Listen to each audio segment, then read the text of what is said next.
Moudjahid a dit qu'il le battrait jusqu'à ce qu'il s'évanouisse. Lorsqu'il reprenait la conscience, il priait « Mon Seigneur, pardonne à mon peuple, car il ne le sait pas ». Ibn Abbas a dit. Noé, que la paix soit sur lui, s'échaufferait, enveloppé dans une pochette et jeté dans sa maison comme s'il était mort. Le fils répondit « Père, laisse-moi emprunter le bâton ».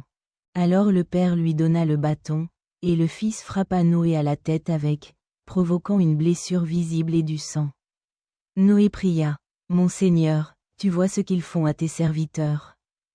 Alors guide-les et si tu ne le fais pas, alors accorde-moi la patience jusqu'à ce que ton jugement vienne, car tu es le meilleur des juges. » La femme de Noé, que la paix soit sur lui.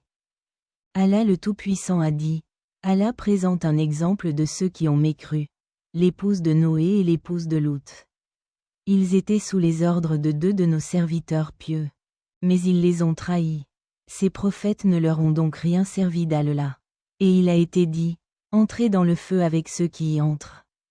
Coran, Surat Al-Tahrim.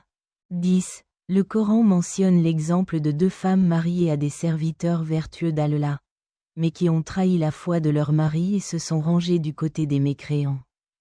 L'une d'elles était l'épouse du prophète Noé et l'autre était l'épouse du prophète Lut. Bien qu'ils aient eu 2 maris justes, ils ont choisi de suivre l'incrédulité et ont trahi leurs conjoints en soutenant leur communauté méchante. Leurs actions n'ont pas pu les protéger du châtiment d'Allah, et elles ont été incluses parmi ceux qui sont entrés dans l'enfer.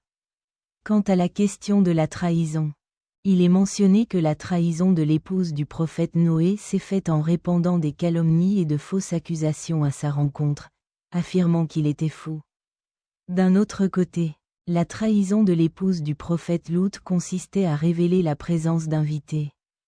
Il est important de préciser que le terme « trahison » ne fait pas ici référence à des actes immoraux comme l'adultère. Car il est impossible pour les prophètes et leurs conjoints de se livrer à de tels actes. Au lieu de cela, cela fait référence à leur opposition au message de leur mari et à leur soutien aux communautés mécréantes. 1. Tafsir Ruh al-Ma'ani, l'interprétation du Saint-Coran, par Al-Alusi, vol. 28 492e, voir Tafis al-Qurtubi, l'interprétation du Saint-Coran, vol. 9 326e 57.